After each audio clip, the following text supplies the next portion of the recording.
So I want to thank everybody for coming here. It's great to be back home in Minnesota.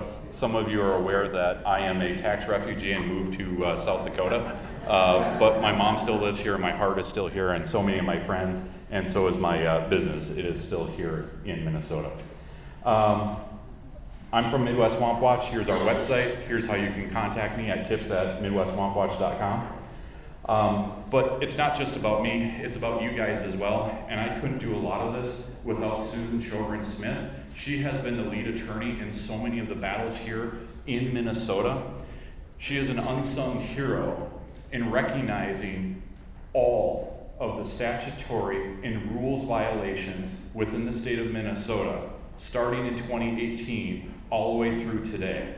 She's also been an eagle eye looking at the current legislation before the state legislature, and an hour before we got together here at 5 o'clock, we were talking at 4 o'clock while I'm driving up here, and we're talking about the dystopian nature of how the legislature is about to betray itself and give unilateral control to the Secretary of State for all of the HAVA money coming in from the federal government and distributing it to the counties. And then if the cities don't agree, the county and the Secretary of State basically get to have a forced formula out there. It's disgusting. So a little bit about myself for those of you that don't know. Yes, I was born and raised here in Minnesota. I have a BA in political science from the University of Minnesota. I have 14 years of elected office experience here in Minnesota. 4 years on the city council, 10 years as mayor for a small town in southwestern Hennepin County. Also 8 years as being co-chair of the 3rd Congressional District and on state exec of the MNGOP. I'm a certified network engineer. I also have 28 years of cyber security consulting experience in my own consulting business. I'm also a CIO for D3 Defense. I also manage customers that are now implementing the new Department of Defense CMMC 2.0 that goes into effect in 2025. There are 3 certifications and audits that are required with this. Right now, there are only 16 organizations that have passed this finish line, and 2 of them are my customers. There isn't anything I can't hack. There isn't anything that you're not aware of from the news media that hasn't been hacked as well. Today you learned about the Department of Defense being hacked, and this hack is worse than the Snowden leak. If the Department of Defense has some of the best top people in the country trying to protect our military and our military-grade secrets, how the heck do you think your counties are protecting the elections? You're already aware of Target, Caribou, here in Minnesota, being hacked multiple times and your personal information being leaked. Are you not? It is that bad. I also have documented evidence that when Hennepin County was the first county in 2016 to use the Canoic poll pads, I hacked into them, alerted Hennepin County, and they asked me to fix it. I told them that's not my job. Our council voted not to use the poll books in 2016, and we used the paper books. But let's be clear. Whatever Wright County says, in the way that they process the absentee ballots, they flat out broke the law. They broke the spirit of the law. It's very clear when you go through the statutes, right, Susan? It goes through step by step. And Minnesota law is written in. Which part? The whole statute is written in a form that it. Plain language? Yep, and what does plain language mean? It means exactly what the words say is what they mean. So exactly. That's not from me, that's from an attorney. Don't take my word for it. That's an attorney that just told you that the laws are written in plain language. That means you are smart enough to understand the law. It literally states in here, as you go through it, the opening of the ballots, the storage of it. And then it says right there, in the last section there, after the polls have closed on election day, 2 members of the ballot board must count the ballots. Not before. When was it? Pretty simple, right? Wright County is admitted to opening and counting the ballots, inserting them into the tabulator. So here's a simple question to ask for Wright County. Do you reinsert the ballots into the tabulator after the polls close? That's right, it's no. So obviously the tabulators do what? Tabulate. That's right, tabulate. Perfect. So they're breaking the law. And we know that. They admit that 7 days prior to election night, the ballot board members began opening the absentee ballots, marked accepted, and processing the absentee ballots with their DS-450. The first part's okay. Get them ready, validate that the voters are actually legitimate voters, compare the signatures, flatten them out, get them ready for after the polls close on election night, right? But they didn't do that.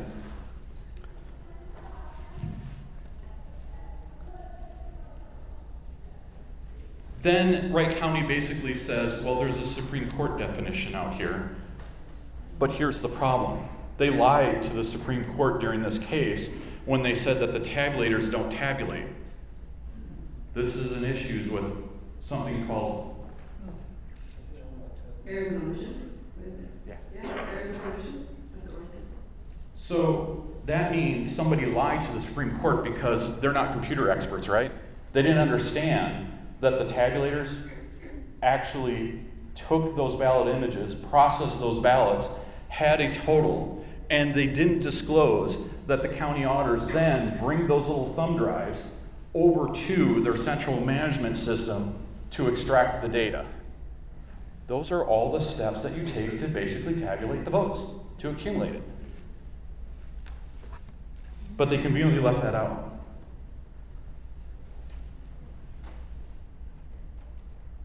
They then argue that there are consequences for not processing ballots within 24 hours. So, for example, not being able to do hand counts. News alert. This statute has been there for a really, really long time when they actually used to do hand counts before the machines came in. So they were capable of doing hand counts, and now they're basically trying to dissuade you away from it, that it's too complicated. Susan and I talked about this morning. Are they trying to tell us that we're stupid and that somehow we've de-evolved, that we can't count ballots anymore? You should be insulted. If you count them, you see them. If you count them, you see them. Wow. You just can't get away from it. And it really doesn't take that much time to hand count. We used to do it in Hennepin County by hand at the precinct level, and that's the key. At the precinct level, where you have your teams there on election night after the polls close, you count them all. And it was so amazing. I remember during my first time sitting there as a council member, Hennepin County used to bring the absentee ballots from Hennepin County down to my city, so that way the city could determine if somebody voted in person on election day, and then put that absentee ballot aside if they already cast one in person that day. That sounds like a really strong version of election integrity, right? That's right. And so that's one of the precepts that I want you to remember. It's about local control, local accountability, and local oversight. As soon as they started changing the laws to move the absentee balloting process to the central county offices, and in some cases also into the larger cities, they were outnumbered. So when you sit here and you look at a county where they have 34 precincts and they only have one county office, naturally, where do you think you're going to have more people? In the 34 locations or the one? It's that simple, people.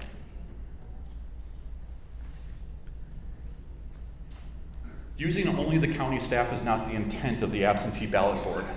Why are we allowing this argument to allow our city and county employees to sit there and count the votes? We have a bipartisan method here in Minnesota where we're supposed to have party balance counting the ballots. So if the county officials, the employees, and the city employees are voting in elections, do you believe they're partisans? Yes. Of course they are.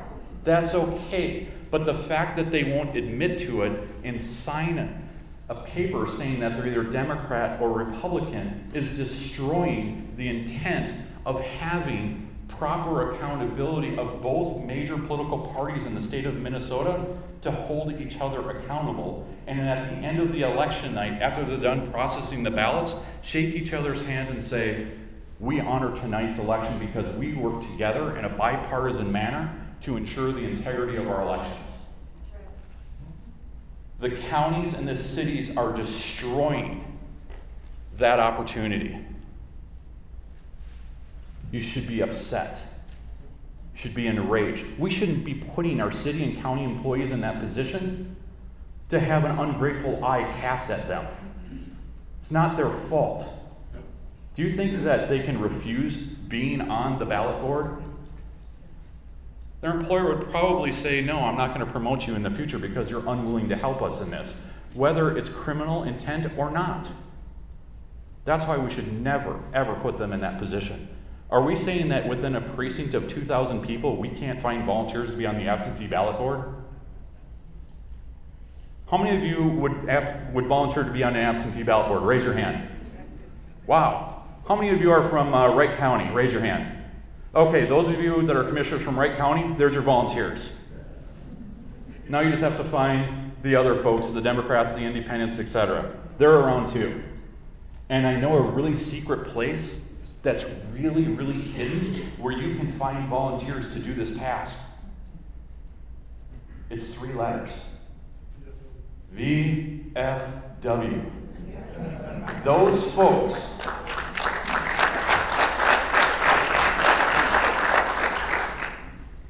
folks honored our country once before, and they're waiting on the sidelines to honor us again. How we just cast that unused resource where they've already pledged an allegiance to our Constitution.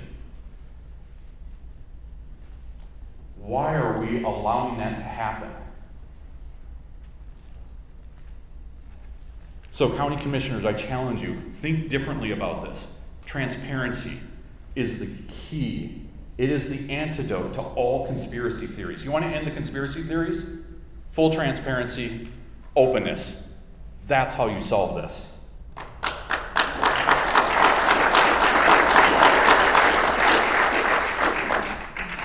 Wright County is currently looking at potentially upgrading from the 450 to the 850. You can see the cost here of each of the machines.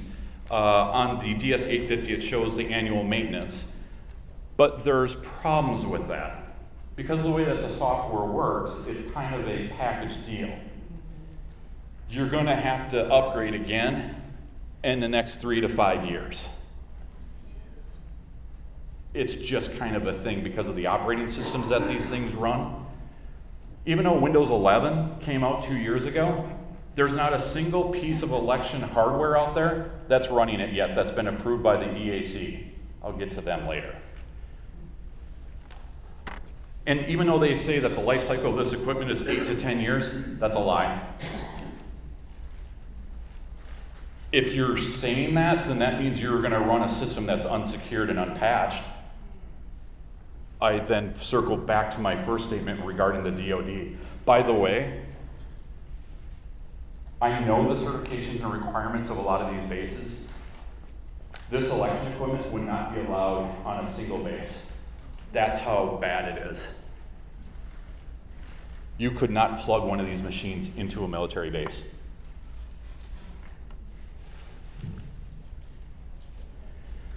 The hand count cost would actually be estimated at about $55,000 if you paid everybody $20 an hour, and they could be done at 10:50 p.m. in each of the precincts. It's not that hard. We did it before, we can do it again. The other thing I want to get to is, remember I talked about transparency? There's something called the cast vote records. How many of your eyes just glazed over? Raise your hand. It's okay, be honest. I'm a tech guy, I get it. The cast vote records, in a simple way, is that when you stick your ballot into the tabulator, it takes a picture of the front and back of the ballot and then creates an analytical file that tells you how that machine interpreted the ballot. Mr. Simon lied to you during the entire campaign process, saying that the cast vote records aren't a thing, that they don't exist. He flat out lied.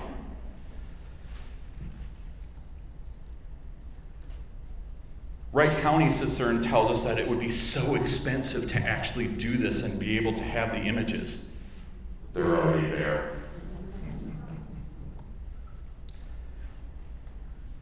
You can fit all of them on one flash drive from your central reporting machine, because on election night, all the thumb drives coming from the precincts already have them there.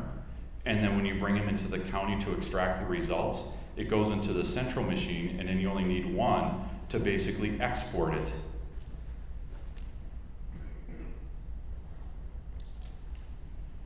These costs for additional memory is not true.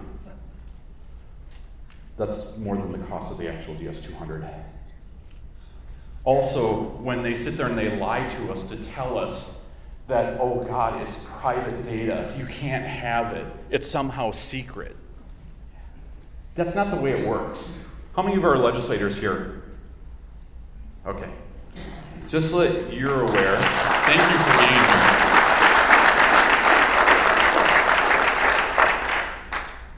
And I'm really proud that you're here, because I think once he hears this, he's going to think a little bit more, and then on his radio show, he's going to be like, what? This is going to unpack for a while. So let's take a step back and kind of look at, you have federal requirements, and then you have state requirements as to secrecy, right? So we already know that military grade secrets, those are secret, right? You can't put a public request in and basically get the Snowden data, right? And you're not getting the JFK, you're not getting the UFO data, right? Because all that has already been marked secret. Somehow Biden had a few secret documents in his garage, but we'll set that aside. But what I really love is the clarity of Minnesota's law here. And I'm going to have Susan read this because I don't want to stutter. I want to hear it from a lawyer's voice here. The whole thing? Just the red. All government data collected, created, received, maintained, or disseminated by a government entity shall be public unless classified by statute. So typically what you would do is if you want to look by classified, or here's a simple one. I challenge you to go to the state of Minnesota's website in the legislature where the statutes are and type in cast vote records. Because you won't find it, it's public.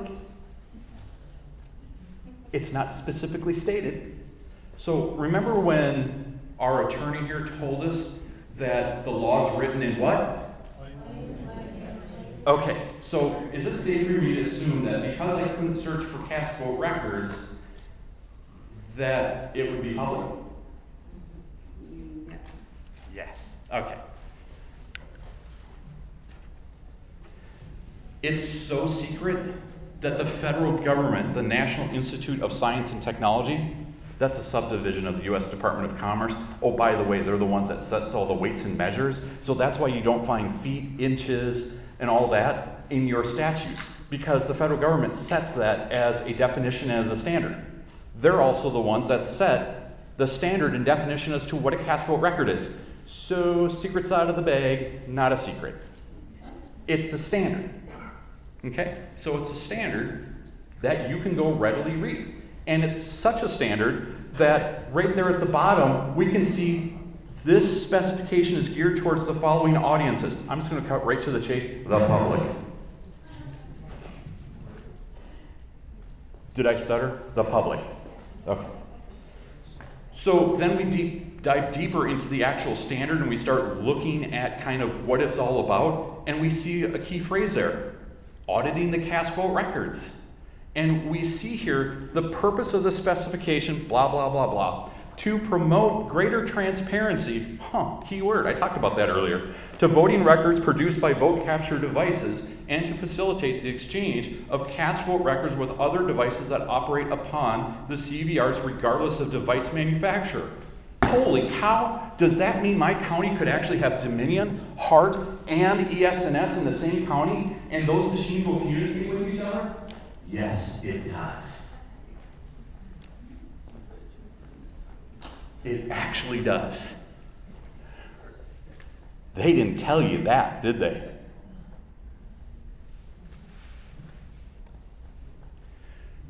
The cast vote records are so new that they were established in 2005. It's a thing. The cast vote records came from the voluntary voting system guidelines. This is something that the legislators will need to understand, and those of you that are in city councils. So we also have another standard that's out there that some of you might be familiar with. How many of you are contractors, like in the housing trades? Plumbing, electrical, construction. Okay. There's a building code out there, an international standard. It too is voluntary until the legislature adopts it and says, we're going to use this in our state. The EAC makes this voluntary voting systems guidelines because they can't enforce it across the federal government, so the states have to adopt it in their statutes to make it a thing. Minnesota is one of those states since 2005. Not voluntary. So that makes it non-voluntary. But the other cool thing here is that we read a little bit further under the security guide and we get here to the independent verifications. So cast vote records are mentioned as part of security and also as independent verification system. You're going to understand real quickly why this matters, and you're going to be really upset, and I have to apologize ahead. So the cast vote records are a way to independently verify that the machine tabulated the ballots correctly. It is. Talks about the basic characteristics of it, all the great things. It talks about how also it's actually a thing that all of the cast vote records, they actually have the same time date stamp as to when the machine was activated for the election on that day. So that way you can't ascertain who came in at 11 o'clock and cast a ballot. The security is already there since 2005. So if a county tells you that it would identify a voter, then that means that their system violated the voluntary voting system guidelines and you are prohibited from using it again. You are prohibited from using it again if you are unable to get the cast vote records because they claim that you would be able to identify a voter. Because that violates the Australian ballot method of ballot secrecy. Here's the Australian ballot. So it was built in by hard coding the time date stamp all to be the same when the machine was active for the election that day, so it's impossible to determine who cast a ballot when during that time. ES&S is so forward that they literally tell you that the cast vote records are there and are part of their open audit system. ES&S is used in most of the counties in the state of Minnesota. 6 counties use Dominion, 3 counties use HART, the other 78 use ES&S.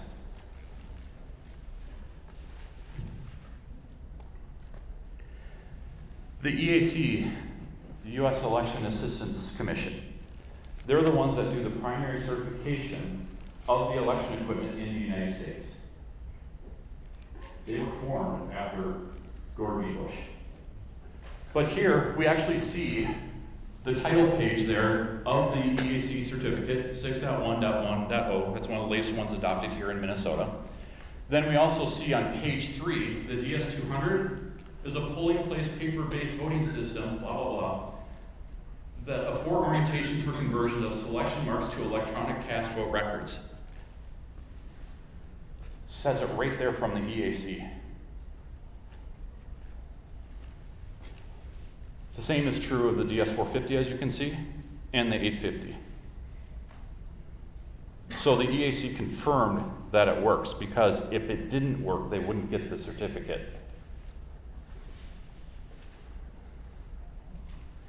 But here's the other fun part of this. You have to take this with a grain of salt.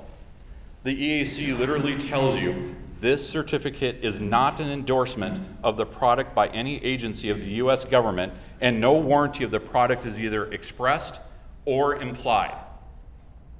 Would you buy that product? But we do.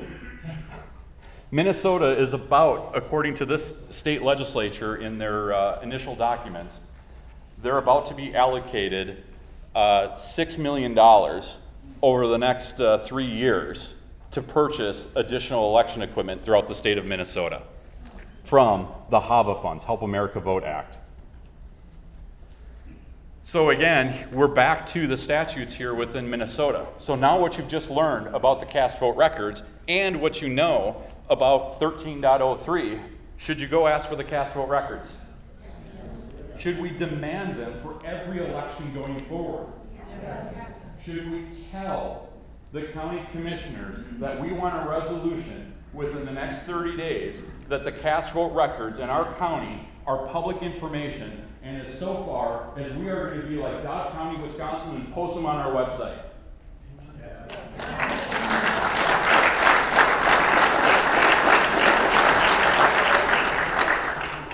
Take a picture of that. That's Dodge County, Wisconsin. They post their cast vote records on their website. That just disproved the ability that they are a federal trade secret, didn't it? They've done it since 2020.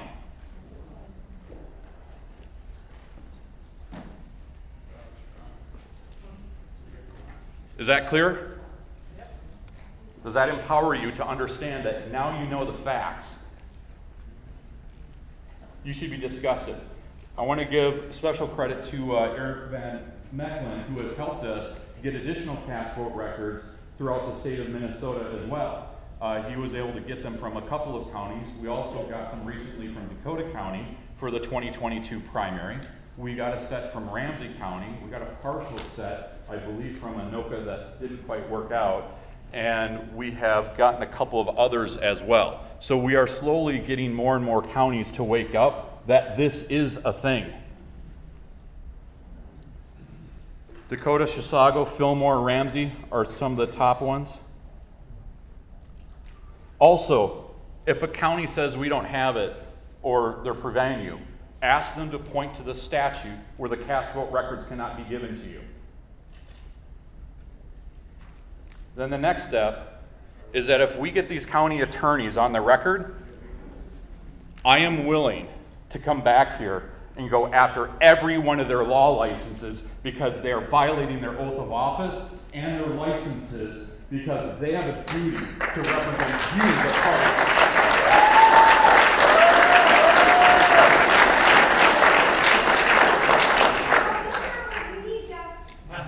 I want you to see the difference here. Instant trust with public counting, voter intent is decided. You can ascertain how they counted the ballots. You can observe it with your eyes and your ears. When you put your ballot into the machine, voter intent is lost. You don't know how that machine is processing the ballot. You don't get a receipt, do you? You don't. We also have invalid test decks here in the state of Minnesota. It's laughable. We have counties that sit there and say, well, we tested it with 25 ballots. Are you kidding me? In the last election, there were 495 ballot positions. You need a unique number for every single one of those positions to determine whether or not the machine was programmed correctly. How many of you used to play Battleship?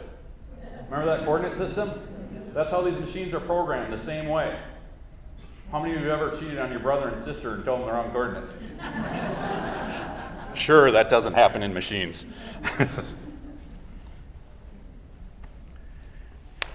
says right here in statute, the counting shall be public. How is the counting public when you put it into the machine? The only way you get close to that is a cast vote record. But I'm not telling you to trust the cast vote record. Remember I told you I can hack into anything? I can change votes. It's easy. I actually, over the last couple of years, acquired some of the machines that were used here in Minnesota because policies for security in the United States is abysmal. Number one, I picked up a Dominion machine in another state through one of their government auction sites. That should have never happened. Because I picked up that complete system, it invalidated the security for everyone else that was running that machine.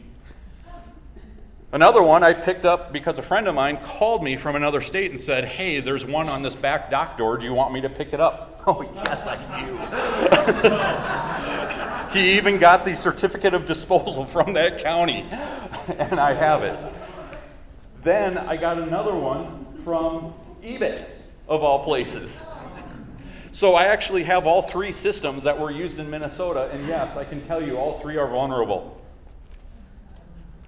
Every last one of them. Oh, and by the way, the poll pads, if you go to Midwest Swamp Watch, I have a YouTube page on there where I actually show you that with my partner Chris over at D3 Defense, he's sitting there surfing on his iPad, and I go into the Verizon network and I reboot his iPad right in front of him without him knowing. And so if I can reboot an iPad, that means I have God control over all the rest of the features. Remember that big security patch that you guys had to do on your phone last year? I'm responsible for that alert. By the way, it didn't fix everything. I can still reboot those systems.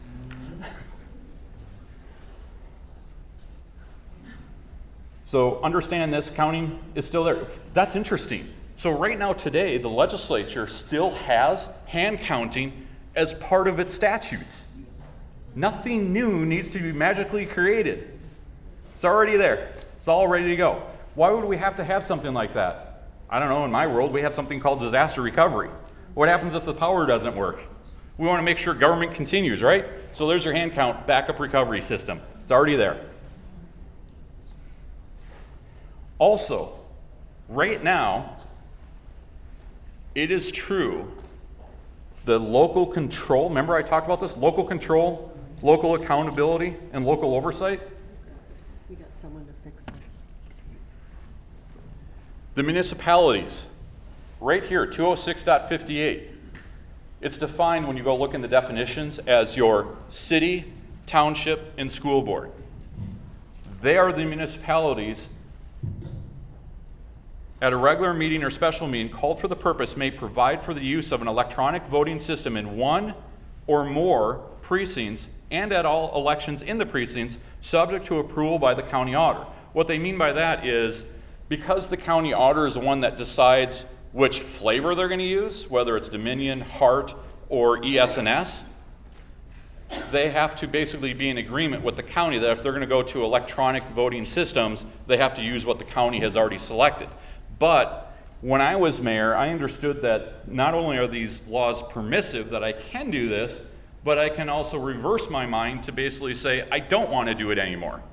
So ultimately, the cities have the right to say, I want to use the machine or I don't want to use the machine. However, what happened is that in a couple of counties, they ran interference. So Baldwin Township voted to do a hand count in the 2022 election. It's in their minutes. You can go see it. But then Sherburne County stomped on them and said no. So the lawyers got involved and said, no, you don't have the authority. But we just saw the law, and they do have the authority. Baldwin should have lawyered up and said, no, go pound sand. Haven Township, the same thing happened.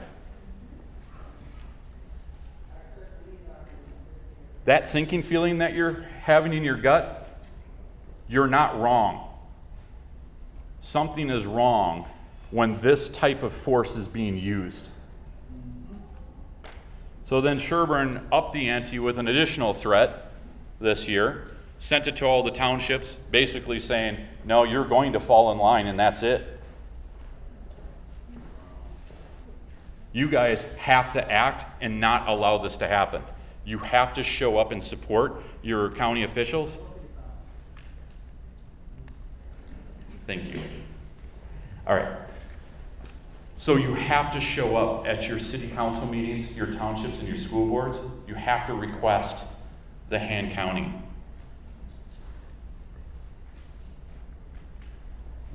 This is funny. This is a post-election review, I believe, in Sherburne County, but it was replicated in so many other counties. So this is a post-election review, and look how far away they have the tables of the public versus the post-election review people. What don't they want you to see? The ballots. So I want to remind everybody, because this is important. This is an important distinction. You have free speech, but there is also a difference between free speech and interference. One is a crime, one is protected by the Constitution. You can say whatever you want, you can ask any questions. They may or may not answer you, but as long as you are not interfering in their conduct in producing the outcome of the election and getting their job done, you're fine. This is an overreaction. We're Americans. We are neighbors. Why are they doing this?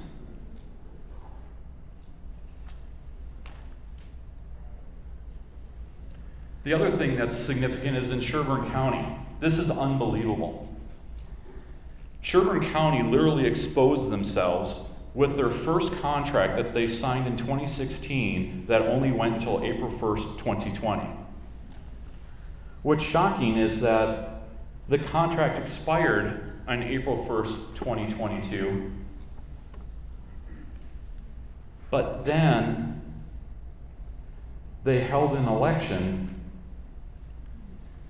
earlier in August of 2022, and the new contract wasn't signed until after that election on August 30th, 2022, and signed by Dominion on September 2nd, 2022. So if you look at the original contract, Sherburne County exposed themselves by using the machine in an unlicensed, uncontracted method, and Dominion could sue them to the ground. However, Susan and I were talking, and because I'm familiar with computer contracts, typically, if you sign a new contract, they all say all is forgiven, because they could have come at you before you signed the new contract. But I want you to remember that in Sherburne County, you ran an election on an unsupported system. Your county is still at an insurance risk, though. That liability doesn't go away. It's up to Dominion to stand up for their rights, but I think you guys should stand up for your rights to say, what are you guys doing? This is not right. We expect more of our elected officials. We expect more of our county auditor. We expect more of our contract negotiators and our election officials. This should never happen. There may be more to the story, and so there are people in Sherburne County that are digging into this matter even further. And some of the things that they have found so far actually is raising a lot more questions, and hopefully we'll be able to have a report for you with actual facts like this, where you actually see signed contracts. Okay? But here's the other thing. The Secretary of State during this time, so when it lapsed on April 1st, the Secretary of State of Minnesota didn't certify the new Dominion 5.5C system until May 2nd of 2022. So no matter what, they were out a month. But another technical violation is that under state statutes, Dominion is actually prohibited from marketing an untested certified system in Minnesota before it's certified. So I bet if somebody went in and asked for emails from Dominion and the county, if they found some and there's discussions about dollars, they would be in violation of that statute. So happy Easter egg hunting. So the other part of this is that with no software contract, they have no right to use the software. The insurance risk was extremely high. Dominion could have sued them, so I just want to reiterate those. Again, it's about local accountability, local control, and local oversight. How many of you feel that your two counties here, Sherburne and Wright County, are doing enough in regards to this area? Raise your hand. Okay, for those of you county commissioners, this isn't an indictment, but this is a night for a performance improvement plan. It is your responsibility to represent your constituents well and make sure that you have this in your heart.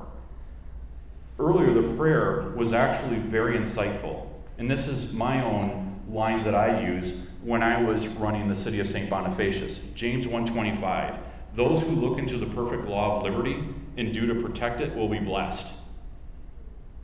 So what does that mean? It means don't control everything. Allow the people within your community to discover what their gifts are to help you bring your community up. You've got willing participants in this room that want to help you down a path of transparency when it comes to elections. The other unfortunate piece is that there's parallels. I've learned this through my many years. If an area has poor election management, you can pretty much rest assured that they have poor management in other areas. The example is right here in our backyard. Sherburne County knew in November that you had the leak.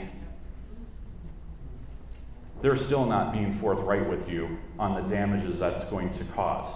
And when you sit there and you read the news reports regarding the wells that they've tested, have they given you a map? Where did they test those? Is there transparency there? Is there transparency in your elections? Seems to be some pretty strong parallels. So there's going to be a heavy ask for some of you in this room that you can't walk away from. Everybody keeps asking me, what's the smoking gun that caused the election corruption in our elections in 2020 and 2022? Well, the reality is not all murders are committed with guns. Hammers, knives, fists, rocks outperform guns. In Minnesota, we've identified there's 108 ways that they cheat. South Dakota, it's 114 different ways. But again, the lack of transparency fosters the conspiracy theories. Not doing the proper due diligence, ignoring the laws. It's not up to us to prove that there were issues. It's up to them to prove that there were no issues. It's up to them to provide the cast vote records. It's up to them to review the log files of the routers, of their election equipment, to validate that there's no issues. It's also up to them to review the two log files on the thumb drives that actually will tell them whether or not there were issues in the way that the ballots were read, or if there were any type of intrusion on the machines whatsoever. Let's look at the county auditor role here. So we have money on one side and elections on the other side. The county checkbook, they have checks. The county elections, they have ballots. They're equal. We generally trust the county auditors because it's in the name. They audit stuff. They have due diligence. They're managing our money. If we can't trust them with our money, we should be able to trust them with our elections. But if we can't trust them with the money, we shouldn't trust them with our elections. But they're supposed to be the most trustworthy person. There's segregation of duties, accounts payable, accounts receivable, secure systems, there's audit logs, there's backups, there's reports, there's internal audits, there's transaction logs. The transaction logs, everything that an employee types into that accounting system is tracked. There's reconciliation, everything's auditable. There's receipts and sign-off sheets. There's actually an outside audit of their assets and their processes. Then we go over to the election side. Yeah, that's completely broken. Secure systems, maybe. They don't even secure it themselves. They don't. It's the responsibility of the manufacturer to secure them. The audit logs, they're not reviewing them. The backups, good luck. Reports and post-election reviews, they're not thorough enough. Transaction logs, those are the cast vote records. Reconciliation and auditable ballot sign-off sheets, there's no outside audit of the assets and processes. When's the last time that that the EAC or the legislature actually went around and audited to actually make sure that the equipment that was purchased through the matching dollars from the legislature and HAVA was actually all still there. That's one of the reforms I'm looking at federally to bring. We also have a problem with the way that our county auditors are in Minnesota. More and more of them are appointed positions versus elected positions. You need to start going back to your counties and get them back to elected positions, because without them being elected, you have no oversight over them. So that's task 2. Task 1, cast vote records. Task 2, electable officials. I'm going to take a sidebar here. So yeah, I kind of looked at some of the data here in Minnesota. The 2018 deaths, the 2019 deaths, 2020, 2021, and 2022. Most of the deaths in the summer, definitely not COVID. But we had a lockdown all the way through that process. And it's not that much off of the deviation. It can be argued either way whether it was successful or not successful, but it's important to at least critically look at the numbers and investigate further. We learned a lot from COVID. There was a lack of transparency throughout the process. And when they told you a narrative to just believe us and trust the science, part of science is asking questions in the discovery. It's about that debate. The same thing is true of politics. That's why it's called political science. And science by its very nature is the study of, not the answers to. We have to have that discernment. God requires it of us. We have to test and evaluate. Are we going to get things wrong? Yeah, but that's part of the human experience. That's still James 1:25, liberty. If we don't keep liberty, we've got nothing. There's so much damage that's been done. You're aware of it. But in 2022, what happened? The turnout. What's phenomenal is that we actually have precincts that outperformed the 2020 election. They were at the colleges. The Democrats pushed voters in the colleges in Mankato, St. Joseph, University of Minnesota Duluth. Look at those percentages of 100%, 112%, all the way up to 143%.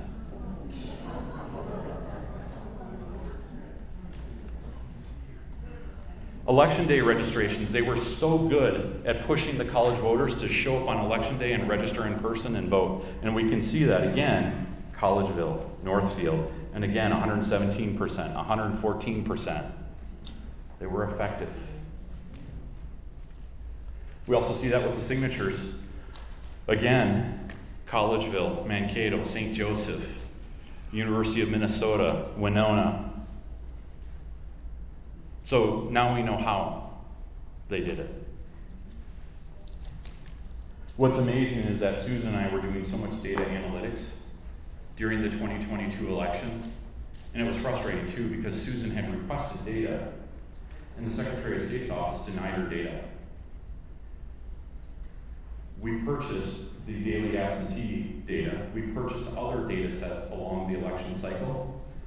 Just in the last 2 weeks, instead of getting the data, she was given a refund.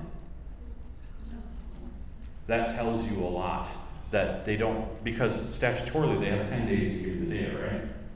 Yeah, and it took them 6 months to get them around it. Does that look like transparency? The great thing is we now have the receipt, so we have the proof. Here's the other thing that's phenomenal. Hennepin County had a 73% voter turnout, Dakota County 71%, Carver is the outlier at 74%, but Ramsey, Scott, Washington, Wright, 70 and 71%. Does that sound right to you? No. So we have, as a political scientist, this is where I have to take a step back and go, did the conservatives do something wrong? Did they feel disenfranchised? during this election in this area is that Hennepin County would outperform them. It's possible. We do see some of the inputs, especially when we look at the colleges. So we now understand the how. The other question is, did we leave people on the sidelines that felt disenfranchised because they don't trust the election systems? I think that's a possibility. And so I'm trying to be very careful that too long I've been saying we have to kind of work with them and trust them, but I'm here to tell you right now, do not trust these systems. Get away from them and get to hand counting immediately.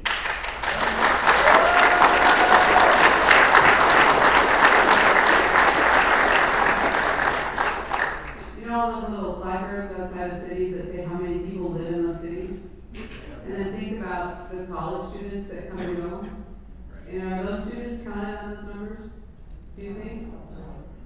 But they're legally residents of those cities, right? And so I think it's important to understand they're gonna change the rules and even make those students be counted further out from the universities. So pay attention to this. It's their main block that they manipulate. Exactly, and especially those of you that have college-age students, make sure they're voting at home in your precinct, because especially for financial aid purposes, if they're using your address and that's where they reside and that's where they return, that's where they should be voting. So what's interesting here is the Minnesota absentee ballot injection here. Right away, we see about 380,000 absentee ballots immediately injected into the 2022 election cycle, and then we see it just kind of, normally what we should see is a real pinpoint connection. We would see that in years past, but ever since the 2016 election, that's gone away. That separation has only gotten bigger and wider. They're injecting more and more ballots. We saw 7,500 absentee ballots without even a voter ID in the state of Minnesota. Oh yeah, there was a candidate that only lost by 6,000 votes. That was one of the cases that we were begging him to go in and to take, because we had the evidence. This is the absentee ballots by week, by Senate district. We could actually see where they were targeting and injecting votes in. Senate District 1, there was nobody running against them. But it's one of the highest performing, and it's one of their highest election vote totals by precinct in history. They targeted Dakota County significantly and parts of Washington County. That's where we see that 44 through 50, that huge bump up. And we were alerting folks what we were seeing, and they ignored us. And we told them that they were going to lose. They ignored us. Ask yourself if that's what an algorithm might look like. Jeez. Wow. Seriously. Yeah. These are the new voters by Senate district as well. It was amazing to see how many new voters were coming in via absentee ballot. That was a stunning piece. We also then looked at the 2020 election versus 2022. We would expect that 2020 would be a higher number, so we see that with the blue numbers compared to the orange numbers up there, so that looks normal. But what was stunning is that the 2022 election was actually lower than 2018 in some of the counties.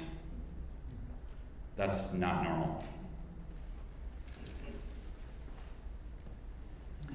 And then when we look at the actual vote growth between 2022 and 2018, we see Wright County is a growth county, as expected. We also see that Carver County is a growth county, as expected. But to see Hennepin County dive that deep was stunning.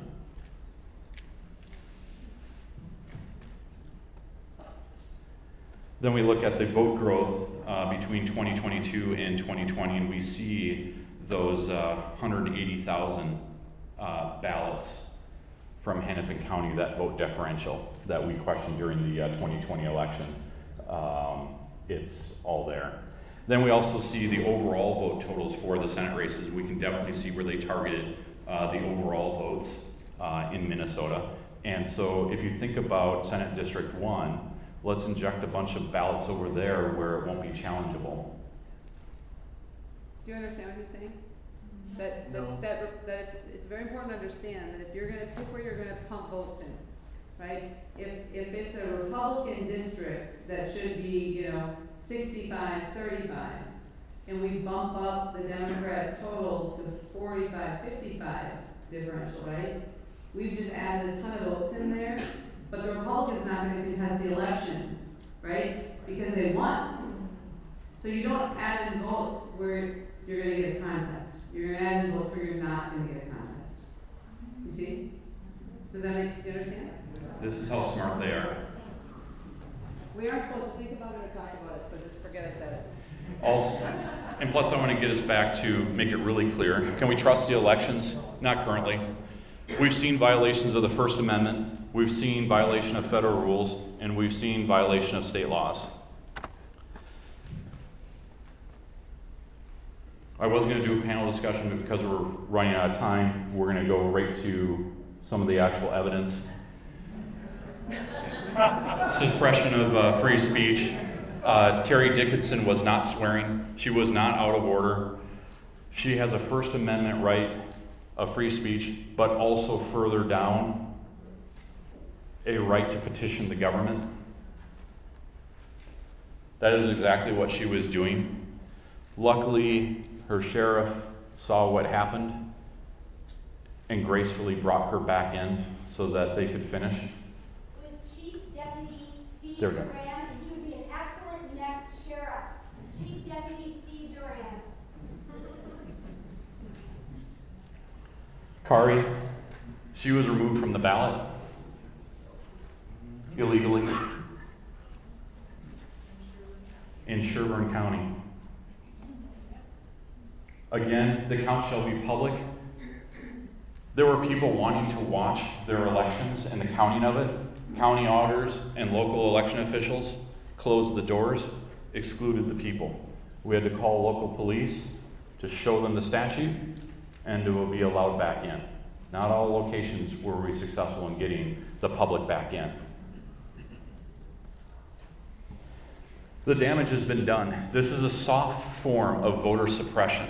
It's happening, and when it's not addressed, it erodes the trust and confidence in our system, and it's destroying our democracy. It is absolutely trashing it. You know it, I know it, you've seen it. It's right there in front of us. It is up to us to stand up and regain respect of our elected officials and our county employees to get transparency back into our government. And if we don't, we are done. Greater Minnesota doesn't even have in-person voting. These municipalities are basically saying, let's just mail it out.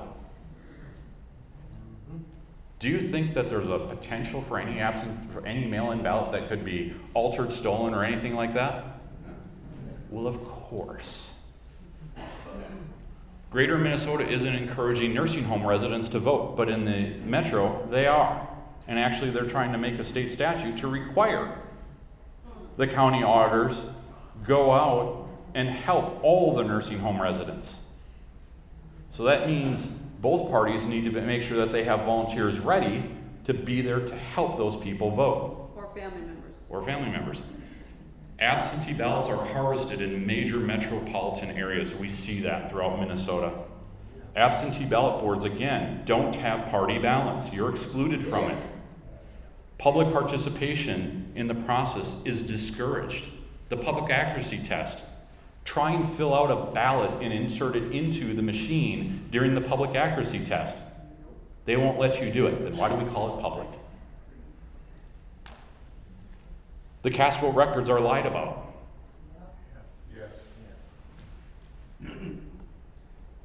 How we got here. You guys remember this?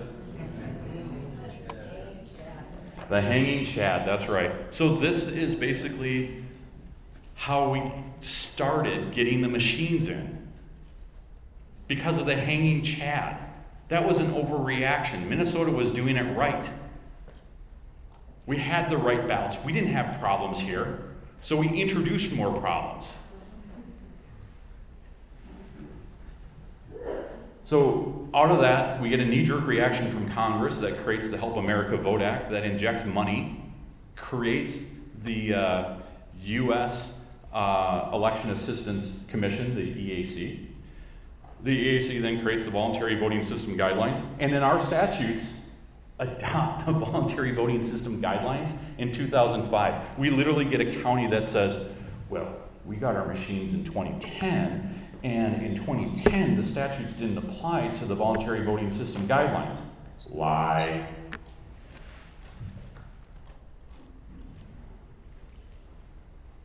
And what's scary is that we have these so-called cyber experienced people that sit there and say, the 2020 election is the most secure election in our nation's history on November 12th, 2020. What logs did you read? Can I see those logs? How did you ascertain that opinion? By the way, 12 of the people that signed this document are the same people that said that the Hunter Biden laptop was a hoax and a Russian disinformation campaign. 12 of those same people were also responsible saying that the dossier against Trump was also a thing. You're being lied to. And by the way, it's interesting that ES&S is listed in there as signing on to this, but Dominion's not signing this document.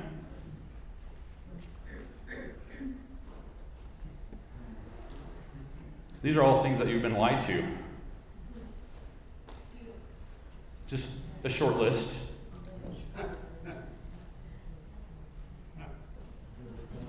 January 6th. Yeah, there's more to it. Then we had this recommendation to Anoka County Board was against the renewal of the election management system software. The contract originally was from 2011. The technology has changed dramatically since then. There was no compete contract to this. No bids, nothing. The company was even purchased by Modus. There's no DBA in Minnesota. It's just like this shell organization. I was forwarded the information. I looked into it real quickly in 5 minutes. I didn't have time to really dive into it, but I'm like, they're still using Silverlight. This technology has been abandoned by Microsoft decades ago. They're not using it. That's like Internet Explorer things. You remember that in Windows XP? That's what we're literally talking about. We're so far removed from that. And then also, the contract is just fantastic. So you have county commissioners that are literally saying, I'm going to sign this one, especially when it says we're not going to warranty the security of data. Therefore, if selected, the county must notify election judges and other election personnel that their data is not secure. Yeah, sign me up. How about no? But no, they went ahead and signed the contract anyways. What if that's the goal? To have the data not be secure? Well, it's Right? could be. Ask the question. Logic and accuracy test. I helped change South Dakota law. I actually wrote the bill for South Dakota, testified for it. I actually brought a sample test deck that could be used by the Secretary of State. They refused to adopt it in their rulemaking authority in January. So I went to the legislature and got it passed as law. And so now in South Dakota, every single candidate ballot position must have a unique number. We're the only state that has that now.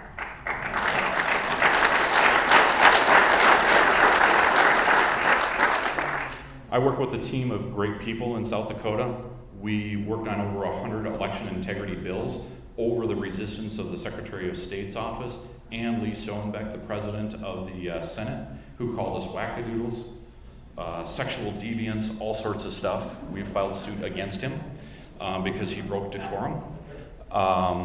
And we actually are responsible for 14 of the 16 election bills that were signed into law by Governor Christino. So we took our state. So we took our state from the bottom 5, where South Dakota didn't have a post-election review. Minnesota did. And before last year, I helped Minnesota improve their post-election review by adjusting some of the numbers and frequencies within the post-election audit to make it a little bit more stringent. And so thank you, Senator Kiffmeyer, for allowing me to do those technical administrative updates, and we got them in without them realizing it. And so now I'm back based upon the success of South Dakota and actually testifying over there. And I'm honored to say that because of the work that Jessica, who's head of South Dakota canvassing, myself, and so many other great people in South Dakota, the legislators saw what value I brought in, that 3 of the bills I actually gave the rebuttal for. That's the first time in South Dakota history that one person within the same year gave 3 rebuttals. Instead of usually it's the House member or the senator that gives the rebuttals, that 3 times in the same year that a citizen has given the rebuttals.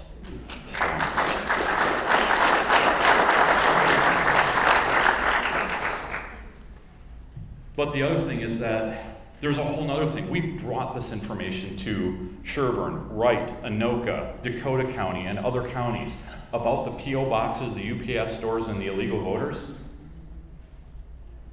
Now we are ready to prosecute. We have told you once, twice, 3 times that these people are still registered at these addresses. Now we're coming after you. Under 201-275, a county auditor who refuses or intentionally fails to faithfully perform this or any other duty imposed by this chapter is guilty of a misdemeanor and upon conviction shall forfeit office. We're done.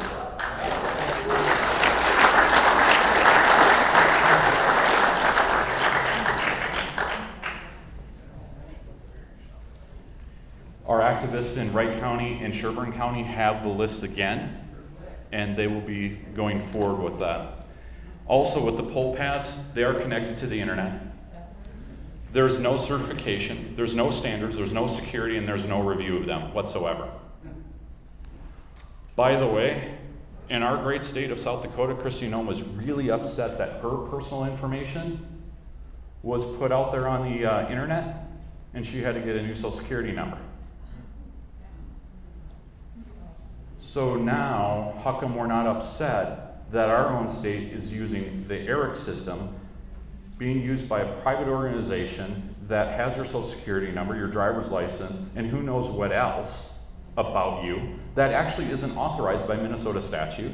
And in South Dakota, we have the other evil group, which is BPRO. In about 2 weeks, look for breaking news on that one. BPRO was just bought out by Knowink. So now Knowink has access to both all of the ERIC systems in Minnesota and the BPRO systems in 34 other states. Then ES&S just sent a letter to our county auditors in South Dakota that they just purchased the St. Cloud company, SeaChange, which is responsible for all of the ballots, the test decks, as well as the programming of the machines here. Remember when I talked about the auditors and the segregation of duties? Just in the last 12 months, all of that has been lost. And you didn't even know it. It's time for the legislature to take action. State-sponsored voter suppression, these mail-in precincts have to go away. There's a couple counties here in this room that are starting to do that. They need to walk that back.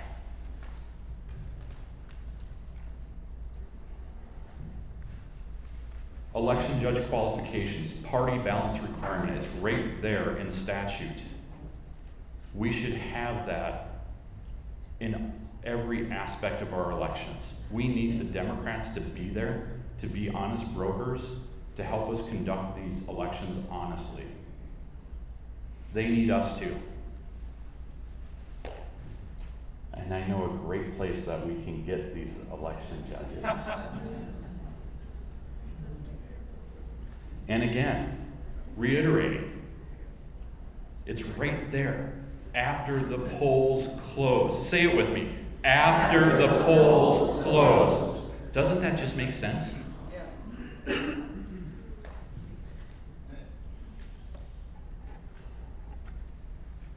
Again, we have to ask ourselves, why put it in the machines early? So they're putting them again after the polls close? Of course not.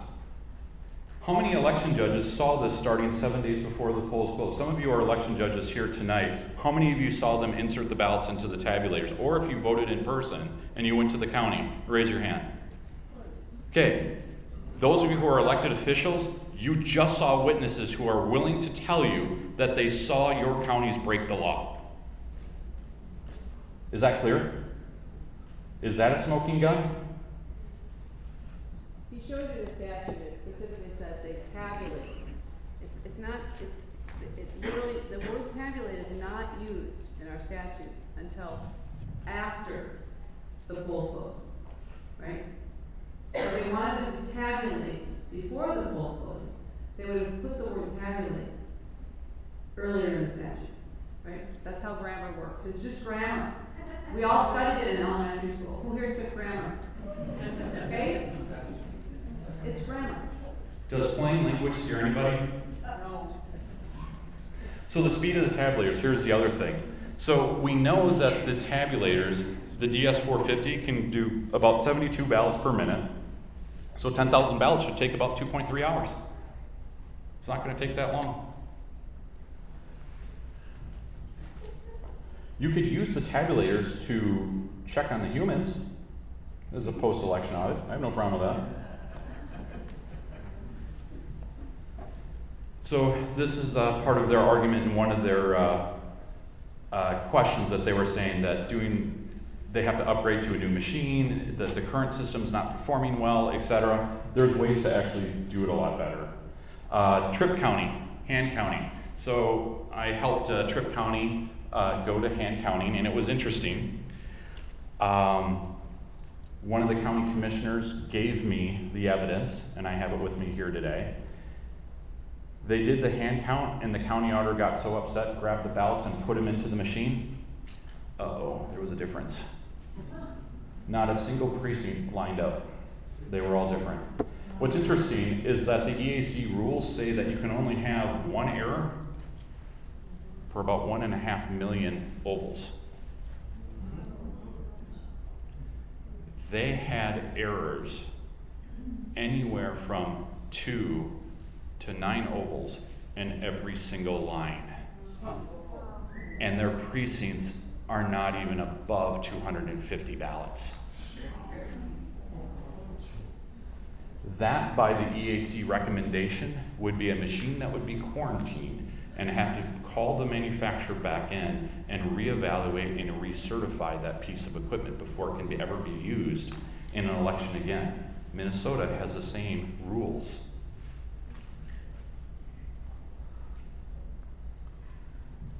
Oh, this one you'll like. The ES&S modems and also the Dominion modems. The ES&S modems are made here in Minnesota, and they're hackable because they actually use the old military grade telephone system that the FEC abandoned a few years ago, and so it's wide open on the market that anybody can monitor that. And what's interesting is that if you look at the state of Wisconsin and their testing of ES&S and Dominion, you can actually see that their modems don't do error checking. So they may only send 6 out of 10 of the packets, and they don't acknowledge it at the end. What that means is that I could go in there and monitor that, and I can send the other 4 with whatever data I want. Those modems are made by Digi International here in Minnesota. They have Chinese parts in them. The Dominion modem has the same issue. The iDRAC controller issues from Dell, which are on the election management systems of ES&S and Dominion, and I have both of those servers. You can actually remote log into them, and it's really easy. You don't actually have to know a username and password. Anything you type in will do, and you're in.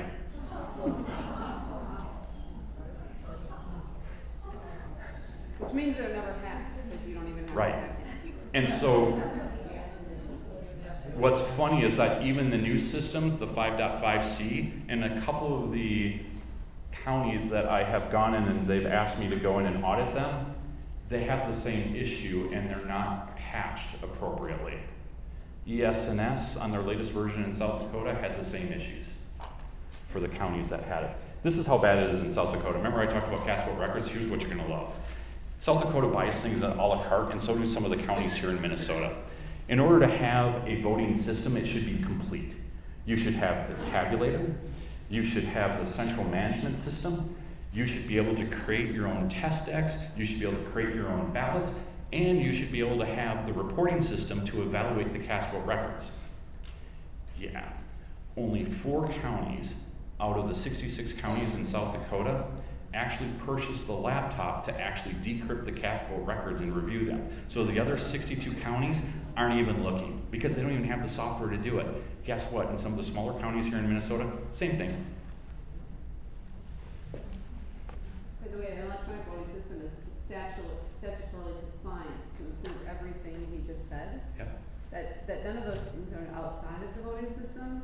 They're all included within the voting system. So the idea that you can a la carte go pick up things when each of those things is an integral component of a system, it doesn't make sense because you are breaking from what the system is federally and by state statute. So again, here's another statute here. 206.58, the authorization for use. Now this is the county side, okay?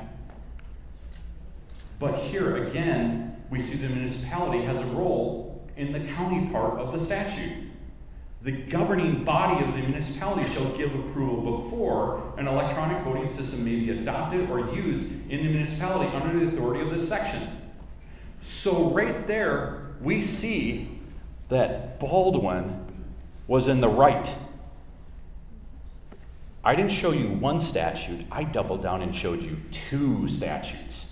One from the municipality perspective and one from the county perspective. That attorney got it wrong. They need to correct that immediately. You should be enraged. Take a picture of this, please. So they ignore the definitions. That's important, right, to understand. That they use terms in the statutes that are dependent upon an interpretation of a definition that has been created by the legislature, right? So you have to look back at the definition. Now, we get back into, remember I talked about, now we got to close it up into that whole loop of tying the bow together, right? So the examination of the new voting systems, it's like, so how do we even get here? You talked about the EAC and you talked about this. Well, there is another person that's responsible for this, and that's the Secretary of State's office. So in here, this is where we tie the final bow, where it's just like the voting system must be certified by an independent testing authority accredited by the Election Assistance Commission. Oh, the EAC. Okay, so now we see that connection. Then we see the next piece here, which is really interesting here as we go down further in here. Responsible for testing, certification, compliance with the federal voting system guidelines at the time of submission. That's the connecting piece that now makes the voluntary voting system guidelines statutory. Is that clear for everybody?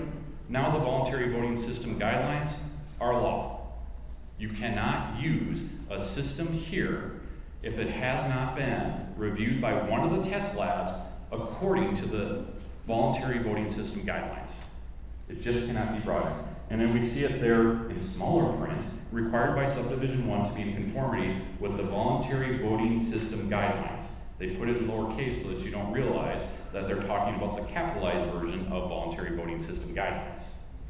Issued by the Election Assistance Commission, again, pointing to the EAC. So it's pretty clear. Then what we see here is that a vendor, this is where you guys should get absolutely outraged. We tried to raise money for this second part of this. A vendor must provide a copy of the source code of the voting system to the Secretary of State. Okay? A chair of a major political party or the Secretary of State may select in consultation with the vendor an independent third-party evaluator to examine the source code to ensure that it functions as represented by the vendor and that the code is free from defects. So again, the legislature provided local control, local accountability, and local oversight right there. We haven't executed. We need to raise money and do it. Minnesota is one of the few states that has a source code and is the only state that has a source code and the ability to audit the source code with a major party. Be on the lookout that this could go away. Rick, how easy is it for the public to verify in any given place where there's a voting system being used that the code in the system is actually the same one that was submitted to the Secretary of State? That is a great question, and it is impossible. Oh, So again, lack of transparency. Remember I talked about 2005? Here's the actual statutes from 2005, where we actually see the Election Assistance Commission standards. If the Federal Election Assistance Commission has not established by January 1st, 2006, standards for an electronic ballot marker or other voting system component, blah, blah, blah, and it says within 2 years, but they did it in the fall of 2005. So we were already ready to go. So that person, Tyler, was incorrect in pointing out 2010. It was much earlier. So in Sherburne County, what was interesting about we just got the dead voters records from the Department of Health just this past week, so we're still going through that data. We'll have an update. But we have a voter here with a duplicate ballot in the 2022 election. There were 8 registered at a UPS store. 1 was mentioned before in 2021. 2 registered at a P.O. box. 1 of those was mentioned in 2021 to them as well. So there's 2 counts of criminality that we will be prosecuting.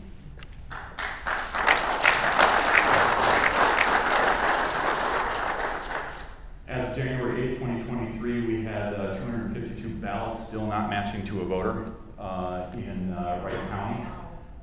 2 registered at P.O. box office, 1 voted in 2022, so that is a crime in Minnesota because you have to actually live there and it's normally where you sleep. I don't know about you, but I can't fit in that little tiny box. So, this is pretty stunning. And again, with Wright County, what was really disappointing is we had an election improvement plan with Wright County, and we talked about this in the 2020 election, that they were so late in getting their voter histories in, and they did it again in 2022 with less voters. And so there are serious issues, especially when this whole excuse of, oh, we got to do the poll pads because it's going to help us get the data so much faster. Fail. Wrong. All they have to do is just click the button and the data goes over. It's just that easy. You click the button and the data goes over. They're already all checked in. And so we ask, so what are you doing? What are you validating? Have you had any criminal prosecutions that have resulted in these investigations? Nope. They have not. Ramsey County did it right. They were so cool that they actually stepped up early in the 2022 election and said, what we're going to do is that same-day registrations, we're going to do them on the poll pad so that they're immediately available. They were one of the first counties that got their data in. So we know it can be done, same size. We now have the voter rolls from 2005 going forward. So we were able to connect with other data folks here in the state of Minnesota. And what was interesting is kind of the key number here is that from the 2005 registered voters, the 2022 election represented about 47.3% of voters that were registered in 2005. So that tells me that the demographics in Minnesota has changed drastically. There's a lot of new voters, there's people that have passed away, there's people that have moved away, and there's a lot of new immigrants, and there's a lot of new people that have moved in for education and economic opportunities. But we also have a story to tell. South Dakota really is the canary in the coal mine. We have a shorter legislative period, it's only 40 days. It's already over. we can dream. I really like less government and conflicted government. The less that they can agree on, the better, because every time they pass something, usually they're raising taxes or they're limiting my rights. But that's just me. We failed at banning the drag shows. Now we're actually doing drag show training at South Dakota State State University, so they upped it. I actually testified regarding the pornographic books in K through 12 and public libraries. I actually stepped up for a lady that had done all the research, checked out the books, and here the legislators are like, those books aren't actually in the library, and I held up the book and it has the Brookings County Library logo right on it, along with the Dewey Decimal on it. And it was quite funny.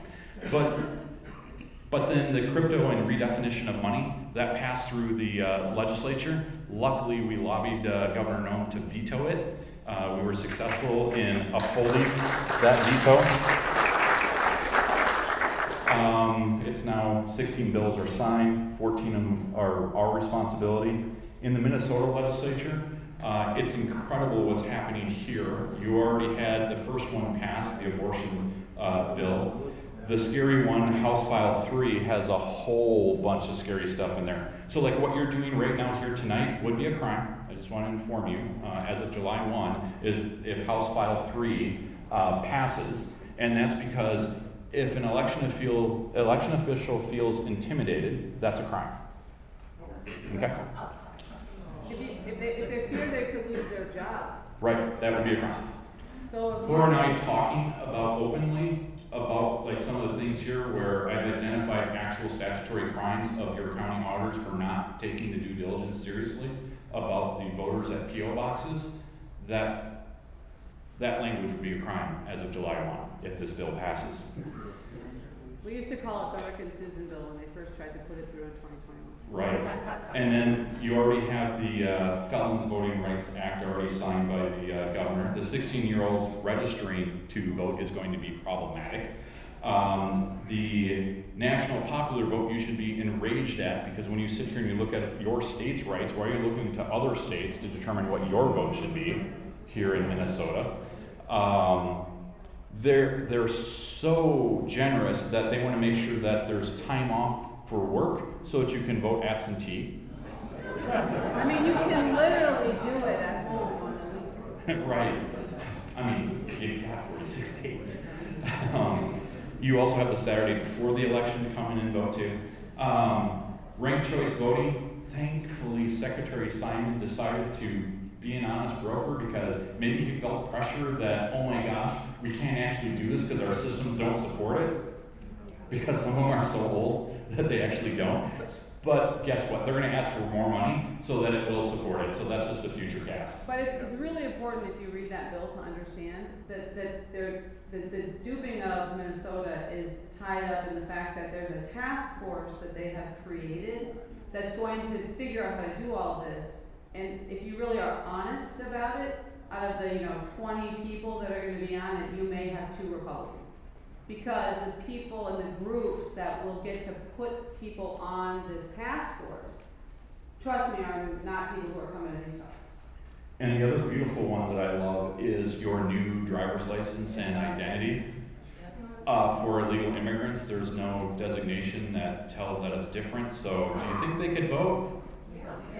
Yes. Yeah. So here are some takeaways of what you need to do before the 2024 election. Number 1, grassroots organizing in and outside of the GOP. What I mean by that is, in South Dakota, we've decided to take action. We've taken over our party. And so we have a bunch of patriot groups that have taken over Minnehaha County. We've taken over Pennington County and so many other counties that we now have 54% of the vote of our state central delegation. You need to have Robert's Rules of Order training to understand the basics of what decorum is and how to conduct yourself and how motions work within the BPOU meetings, but also in larger organizations. I've got guides available for you at MidwestSwampWatch.com under More and tools you can use. There's a quick little primer there. You need to work with election officials to hold them accountable to the election laws and rules. These slides are a great beginner's guide to basically say, look, we want to step up and be part of the ballot boards. We want to be election judges. We want to be there for the machine testing. We want to be there for the post-election reviews. We want to understand these voter registrations. The state law and rules by the Secretary of State are the minimum standards. Why are we racing to the minimum standards? You can do better. Why do we just audit 3%? Why not 10 in your county? Why not 100%? Exactly. Develop a coordinated media outreach and message team. That means in the county fields here, you need to have somebody that is engaged in social media teaching people about upcoming events, what they can do to connect with their neighbors, to encourage them to come out and vote in person, not absentee. You also need to validate the voter rolls. Partner with Midwest Swamp Wash. We will work with you. We know that the state party is withholding voter information from many of the BPOUs across the state, so we have been giving them access to our data. And we are also looking to partner with you to buy the county rolls of all of the houses and businesses, all of the addresses, so that we can determine who is homesteaded, who is not homesteaded. And we're also working on a national database where we are looking at voters who have voted illegally across state lines and voted in multiple states. We also are encouraging you to recruit candidates for city, county, park, and school board elections. Some of you might have to go home tonight and look in the mirror. The best candidate may be you. I'm serious. Why wouldn't it be you? Yeah. You should not be afraid. How many of you are Christians? Raise your hand. Okay, that makes it a whole lot easier. Do you know how it all ends? God wins, right? All right, so what are you afraid of? God shall equip you. Yep, it's over. Recruit candidates for the Minnesota House and Senate. We'll also provide data analytics to support candidates, especially BPOUs. You need to be recruiting the new people that move into your neighborhoods to say, hey, welcome. Here we are. You can be part of our community. We need to connect with people more. By the way, really quick, Rick, I hope you add this to the slide this again, because you need to understand, you know all those judge elections, where there are no opposition candidates? All you need to have to run is a law license. Any attorney in Minnesota is better than no opposition, because these judges act in a way, they are not accountable to the voters at all. They're elected, they are not accountable. If you know a 25-year-old person who finished law school, right, run. They can use social media. I mean, seriously. Encourage them, because they will have a staff. Like, we need people to run. The lawyers are afraid to do it. I'm just telling you, lawyers are And they're not jaded, they're more constitutional, and that would be important for us to have. These young people know, they can research, I mean, honestly. We need to register the young voters, encourage them to vote. We need to be getting to these high schools, especially in these communities, to get them to get out there and vote right away. They need to be part of that process. We need to connect with the 4-H, the Boy Scouts, the Girl Scouts, the Lions, the Legions, the pastors, the sports clubs, and the VFWs. You need to do that now. Encourage your candidates to get connected with them. If you are missing 2 of any of those organizations, you will not win an election.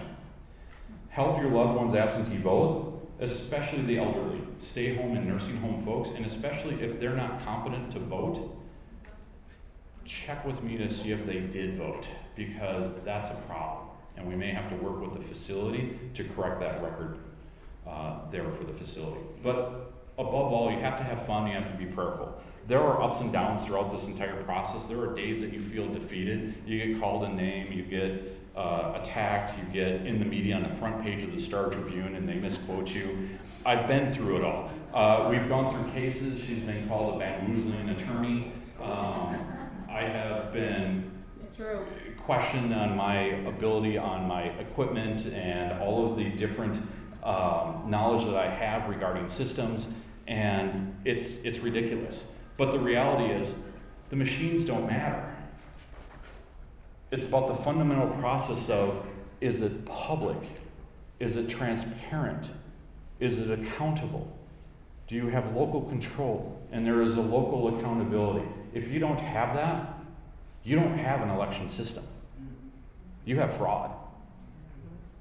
Those are the signs that I look for when I work on cases for corporations and investigative agencies. All of these things point me to a direction that there are so many holes in this system for bad actors to exist. When we look throughout the platform of our society, are there bad politicians? Yes. Are there bad dentists? Yes. Are there bad doctors? Yes. Are there bad lawyers? Yes. Are there bad people? Yes. So you're telling me there's not a single bad election official? Sure. So we just have to look at the normalcy here. And so when we look at that, there are huge gaps in Minnesota election law that allows for fraud to exist. And because we don't have that clarity and that transparency, the conspiracy theories flourish. So I want to give a special thanks to Susan. I want to give special thanks to Terry and all the great canvassers out there. Thank you so much. I also have buttons up here available. The money will actually be saved in Minnesota for the voter rolls here in Minnesota. And so they're $3 each or 4 for $10. And there's some fun ones here where you can be 100% natural, GMO free. You can also have a warning sign that you will talk politics. There's also the settled science XXXY. There's also the anti-groomer social club if you need that one. There's also faith over fear. And of course, my favorite, the Freedom Howl. So unfortunately, we have to be out of here by 9 o'clock. Yep. Can I interject? If you want to do any of those things, we've got a group called Restore Minnesota. We are biblically based. We are looking to restore righteousness in Minnesota. We've got a few different counties throughout the state. I know there are individuals here from Sherwood tonight. I'm from Wright County. I've got just a few business cards that I can hand out or that you can take a picture of if you want to get involved. We need you. Okay.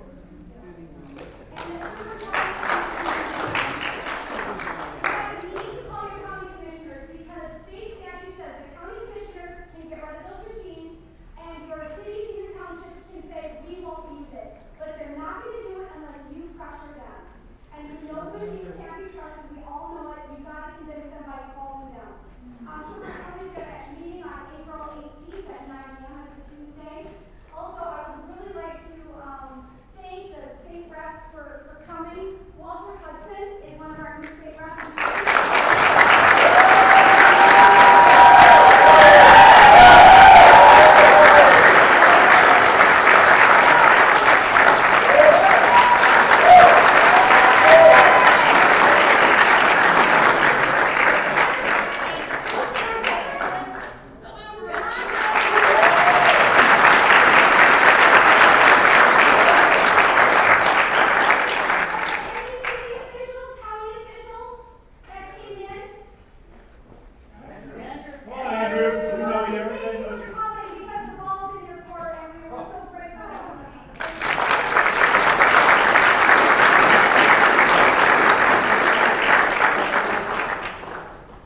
Another thing is that there is a current omnibus bill that you're going to want to read out there. I think it's 1743 and 1723. 1723. It went to Ways and Means today, and part of what's in there is a whole host of crazy election ideas that are in there. You're going to want to read through it. It is a complete dystopia. You need to get engaged and start writing your legislators to oppose this thing. Some of the key things that legislators like, put the bill number, whether you're opposed or for it, and I'm from District 27, or whatever one that you're from. So that way they know if you're part of their district, they're going to read it right away. If you're not, then they're probably not going to read it. And then in there, thank them for their service and ask them for your support or the opposition of whatever bill you are talking about. And then sign it, with your name and number on the bottom. That's the fast effective way, because a lot of these legislators, they'll get hundreds of them. And when they see that little subject line in there, that's an easy way for it to stick right in their head, and they'll probably reply to you faster, especially if they see that you're within their district. So is that true? All right. Okay. Politely contact your Democrat representatives about specific things that you don't agree with the changes. You need to know that there are many of them that are in close races, and if we show up, they will lose. So don't be afraid to contact them. We've got to do it. There are so many horrible things in this. It's ridiculous. And put their voter records out to your neighbors, your public. That's right. And so some of the things that we also did as a little extra credit, in South Dakota, I created the SafeSouthDakota.net because one of our legislators was directly under attack and basically they were trying to remove her from office. You can see more about that there. Another thing that we've taken action on is we've established the U.S. Council on Accurate and Secure Elections. This is a 501c3 organization that can actually do true studies on elections where we can evaluate the machines, evaluate the fast and most accurate way to do hand counting, and the way that we can evaluate post-election reviews. And so this is a great way to donate and actually help get the evidence that the right needs to be able to have secure elections again. We've also created the US SecureElections.org, which is the Citizens for Accurate and Secure Elections. This is a political action committee. We've already are registered in South Dakota. We're looking for partners to register here in Minnesota.